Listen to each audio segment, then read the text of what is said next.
we miss anything? We would not presume to begin without you, Ida. Orianger has returned to the Waking Sands, but everyone else is now present.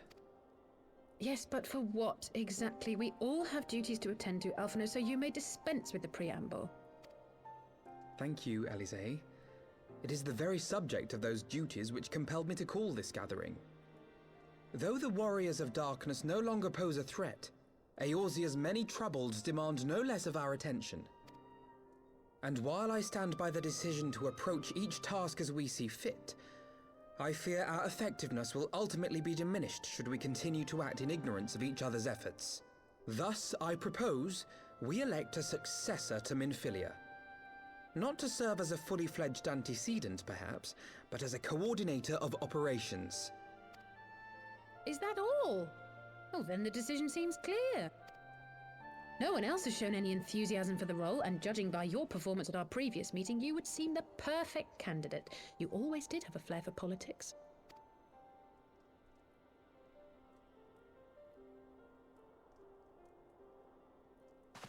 I did not mean to... That was not my intention. As my tenure as commander of the Crystal Braves comprehensively demonstrated, I lack the qualities required for such an office. I would much prefer to remain as I am now, a soldier in the field, so to speak. Should none of our numbers step forward, must we then constrain some unwilling candidate to take up the position? Well, based on merit alone, a certain adventurer would be my choice.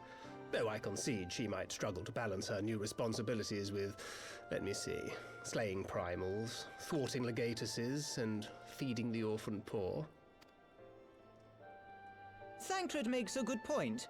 Any who would wear such a mantle would be bound by its obligations.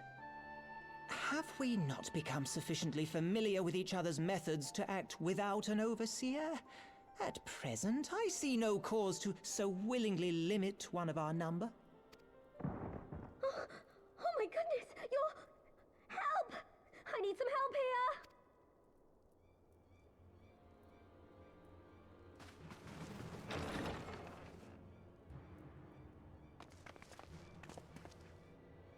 Tataru, are you all right? Me? I'm fine. It's this poor girl who just staggered in and collapsed on the floor that I'm worried about. Narco! God, how did... Yashola! Please, you have to help her! Kral, a hand if you would. Let us see about closing these wounds.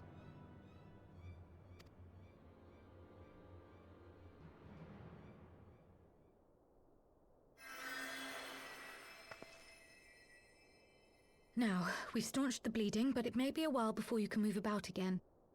Though having seen your wounds, I'm surprised you are still moving at all. Thank you. My message. It was too important to delay. I took the shortest route I could, though I knew it was more heavily patrolled. As you can see, my efforts at evasion were not entirely successful.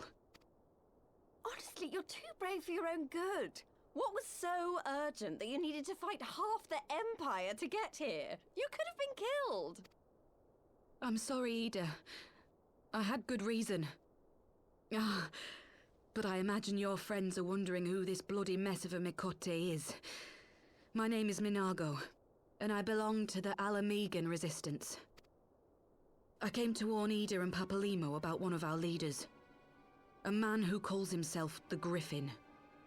He's always been dangerous, but he's planning something new. Something reckless. The Griffin, you say? I've heard the name.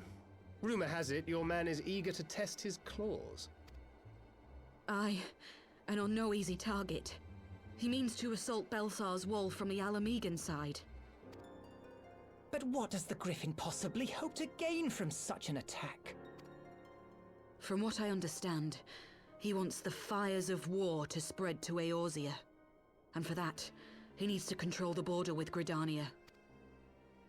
So, he means to spark a conflict between the Alliance and the Imperial forces stationed in Alamigo, to have Eorzea's armies aid in the liberation effort, whether they will it or no. His plan is flawed. Even should the Resistance succeed in occupying the wall, they would not be able to hold it. Imperial reinforcements would drive them out within a week. Be that as it may, if there is even a chance that this scheme could bring about an escalation in hostilities between Eorzea and the Empire, the Alliance must be informed. Agreed. I shall depart for Limsa forthwith and seek an audience with the Admiral. Thancred, Uldar is yours.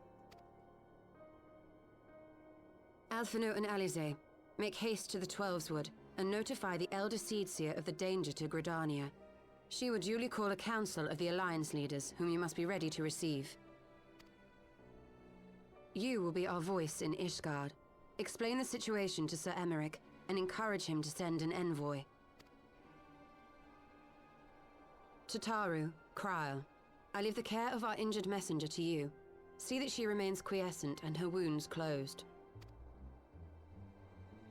I believe that covers everything. Let us be about our tasks.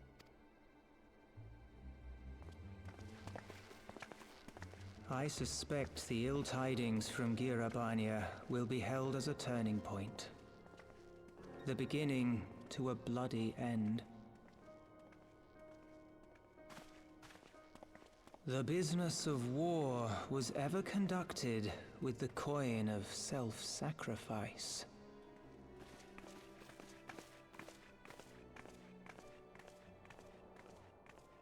'Twas Master Louis Soir himself who taught us that such costs are not to be ignored or denied.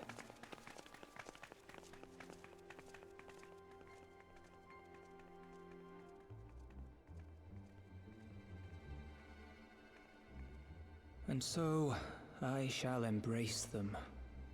When the time comes, I will make my choice, as you will yours.